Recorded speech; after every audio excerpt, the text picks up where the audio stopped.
भाभी जरा मेरा टिफिन दे दो, कॉलेज के लिए लेट हो रही हूँ। ये ले बेटी तेरा टिफिन। तभी रमन भी वहां आ जाता है। माँ, तुम अकेले ही सारा काम क्यों कर रही हो? प्रतिज्ञा कहाँ है? तुम्हें उसकी फिटनेस का तो पता है ना, बैकयार्ड में एक्सरसाइज कर रही है। फिटनेस और एक्सरसाइज वगैरह ठीक है, लेकिन उसे घर के काम में तुम्हारी मदद भी तो करनी चाहिए। अरे ठीक है, सीख जाएगी। जब तक मैं हूं तुम्हें किस बात की फिक्र? हाँ। इसके बाद रमन और उसकी बहन दोनों घर से निकल जाते हैं और सास घर के कामों में व्यस्त हो जाती है। वहीं दूसरी तरफ प्रतिज्ञा अपनी एक्सरसाइज पूरी करके थकी हुई गार्डन में ही बैठ जाती है। आज तो पूरे 2.5 घंटे एक्सरसाइज कर ली। Now I am tired. थोड़ी देर आराम करके फिर शाम को योगा करूंगी। प्रतिज्ञा अपने कमरे में जाकर सो जाती है। सुबह से शाम हो जाती है। रमन और रेखा भी घर वापस आ जाते हैं, पर प्रतिज्ञा अभी तक कमरे से बाहर नहीं निकलती, जिस पर एक बार फिर अपनी माँ को अकेले काम करते हुए देखकर रमन उनसे कहता है, माँ, तुम हर समय अकेले काम में लगी रहती हो। आखिर प्रतिज्ञा पूरा दिन करती क्या है? बेटा, वो थक कर आराम कर रही है, आ जाएगी। तुम हाथ मुंह धोकर डिनर करने आ जाओ। रमन बिना कुछ बोले वहां से चला जाता है। थोड़ी देर बाद वो सब डिनर करने बैठते हैं। तभी प्रतिज्ञा भी वहां आ जाती है और डिनर में बने खाने को देखकर बोलती है, मम्मी ये क्या, सब कुछ तला भुना बनाया है। ऐसा खाना आप सब और मेरी हेल्थ के लिए कितना खराब है। प्रतिज्ञा, तुम खुद कभी माँ की मदद करती नहीं और ऊपर से खाने में नुक्स निकाल रही हो। अरे बहू, हम सबकी हेल्थ के बारे में ही तो सोच रही है। बहू, मुझे ना वो डाइट वाला और बिना घी तेल का खाना बनाना आता नहीं। कुछ नहीं होता मम्मी, वो भाभी बना लेगी। आखिर इतनी फिटनेस फ्रीक है, डाइट फूड बनाना भी जरूर आता होगा। वो सब डिनर करके सोने चले जाते हैं। अगली सुबह फिर हमेशा की तरह प्रतिज्ञा अपनी एक्सरसाइज और योगा करने लगती है और उसकी सास घर का सारा काम, जिसे करते हुए अचानक उनकी तबीयत खराब हो जाती है और सीने में दर्द शुरू हो जाता है।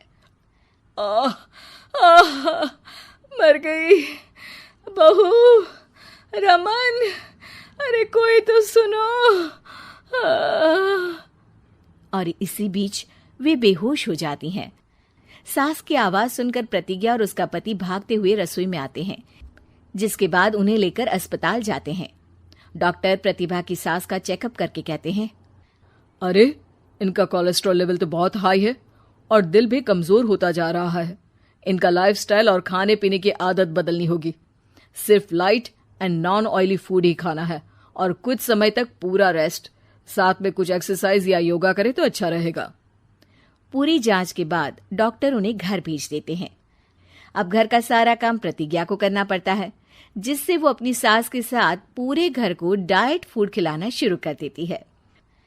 प्रतिज्ञा, ये क्या बेस्वाद और फीका खाना है, मैं ये सब नहीं खाने वाला। हाँ भाभी, बीमार तो मम्मी है, फिर हम ऐसा खाना क्यों खाएं?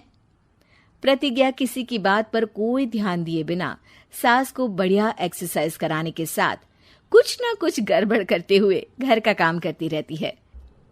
एक शाम रमन प्रतिज्ञा से चाय मांगता है। ये लीजिए, पर मैंने इसमें चीनी थोड़ी कम डाली है। रमन चाय पीता है और तुरंत ही उसे दोबारा कप में पलट देता है। अर्र, कौन सा जहर है? अरे जहां खाने में नमक डालना होता है वहां डालती नहीं और इसमें नमक ही नमक भर दिया। उई माँ, सॉरी, मैं दूसरी चाय बना देती हूँ। अरे रहने दो, तुमसे फिटनेस का ध्यान रखने के अलावा और कुछ नहीं हो सकता। इसके बाद प्रतिज्ञा कपड़े धोने जाती है, जिसमें वो रंगीन और सफेद सब कपड़े एक जगह मिक्स कर देती है, जिससे एक कपड़े का रंग दूसरे पर चढ़ जाता है और उसी वजह से रेखा की नई ड्रेस खराब हो जाती है। भाभी, ये आपने क्या किया? मेरी नई ड्रेस थी, सारी खराब कर दी। सॉरी रेखा, मुझे पता नहीं था और मैंने सारे कपड़े एक साथ ही वॉशिंग मशीन में डाल दिए। जहां एक तरफ प्रतिज्ञा घर के हर काम में रोज कोई ना कोई ब्लंडर करती, वहीं सास को एक्सरसाइज कराने और हेल्दी फूड खिलाने में कोई कमी नहीं छोड़ती। जिस वजह से जल्द ही उसकी सास पहले से भी अच्छी हो जाती है। हेल्दी फूड तो ठीक है, पर बहू आज हम खीर बनाएंगे। मम्मी, मुझसे खाना तो ठीक तरह बनता नहीं, खीर कैसे बनाऊंगी? और अगर अच्छी नहीं बनी तो रमन गुस्सा हो जाएंगे। अरे कोई गुस्सा नहीं होगा, और देखना खीर भी बहुत स्वादिष्ट बनेगी। प्रतिज्ञा की सास उसके साथ रसोई में जाकर उसकी मदद करते हुए खीर बनाना सिखाती है, जिसे खाकर रमन तारीफ करते हुए कहता है, वाह क्या टेस्टी खीर बनी है, मजा आ गया आज तो। आज ये खीर प्रतिज्ञा ने बनाई है। क्या बात, आखिर तुम खाना बनाना सीख ही गई? पूरा तो नहीं सीखा, पर सीख रही हूँ। और इसमें मैं अपनी बहू की बिल्कुल वैसे ही मदद करूंगी जैसे इसने एक्सरसाइज करने में मेरी मदद की।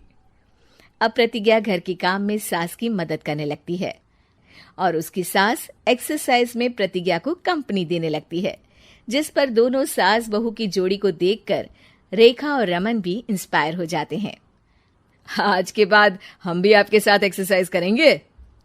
अब पूरा परिवार एक साथ एक्सरसाइज करके डाइट फूड खाने लगता है।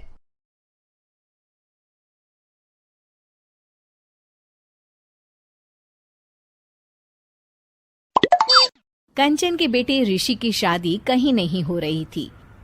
एक तो ऋषि मोटा, ऊपर से कमाई भी कोई खास नहीं, लेकिन कंचन को तो शौक था मॉडर्न बहू लाने का, और उसे एक दिन ऐसी लड़की मिल भी जाती है। हमें तो आपका ऋषि बहुत पसंद है, लेकिन मैं आपको साफ साफ बता देती हूँ, मेरी बेटी के शौक थोड़े से अलग है बहन जी। अरे बहन, हमें सब पसंद है। आपकी प्रियंका जैसी लड़की की तलाश मुझे कब से थी। जींस पहनकर अंग्रेजी में गिटर पिटर बोला करे। अरे बहन जरा सुन तो लो, मेरी बेटी के शौक क्या क्या है। अरे नहीं नहीं बहन, बस लड़की को देख लिया तो सब कुछ देख लिया। आप ना शादी की तैयारी करो, और वो जरा सामान की लिस्ट भी दी है ना मैंने। हाँ बहन जी, सारा सामान शादी से एक दिन पहले ही आपके दरवाजे आ जाएगा।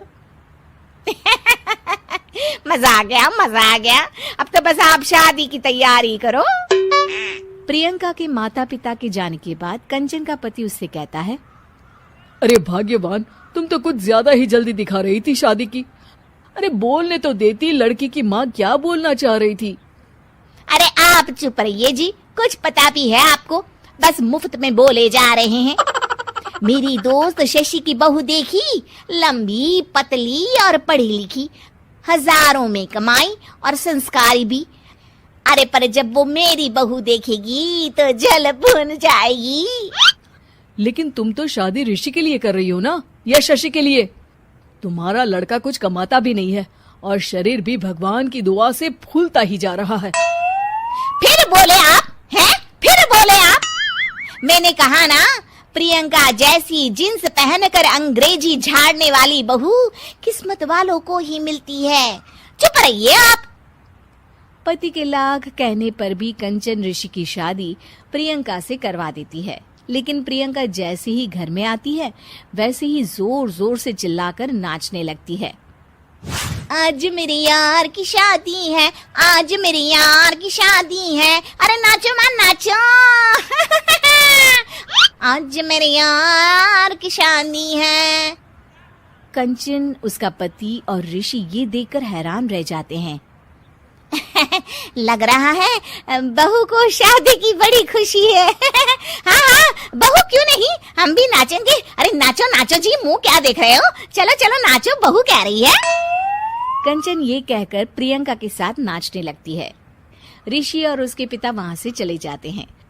अगले दिन कंचन अपनी सहेलियों को प्रियंका से मिलवाने के लिए घर बुलाती है, जहाँ शशि भी आती है। अरे शशि, कैसी हो? मैं ना तुम्हें प्रियंका से मिलवाती हूँ। अरे सच में बहुत ही एडवांस सोच की लड़की है। कितने मॉडर्न ख्यालात है उसके, पता है तुम्हें? अरे हाँ कंचन, जरूर। बच्चों की शादी अच्छी ही होनी चाहिए, और वैसे भी तुझे तो शुरू से ही ऊंचे ख्याल की बहू चाहिए थी। तभी कंचन की सहेली कहती है, अरे कंचन बुलाओ ना प्रियंका को, हम भी मिल ले। अरे बहू प्रियंका, जरा बाहर तो आना। कई बार आवाज देने के बाद भी प्रियंका बाहर नहीं आती है तो कंचन को बुरा लग जाता है। वो उसे लेकर बाहर आती है, लेकिन ये क्या, प्रियंका लड़खड़ाती हुई बाहर आती है और उसके हाथ में शराब की बोतल होती है।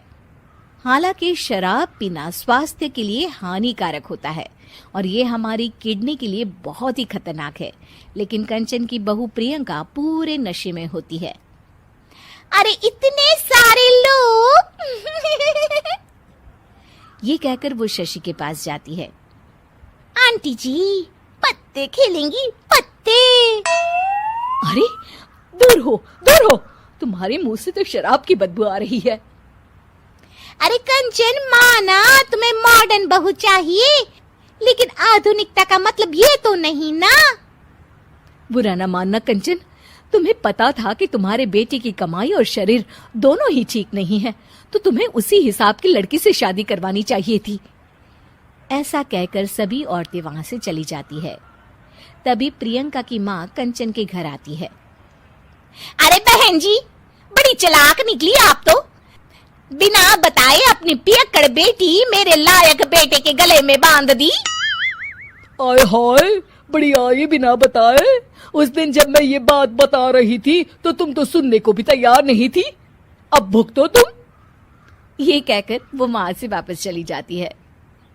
सबके जाने के बाद कंचन अपना सर पकड़ लेती है।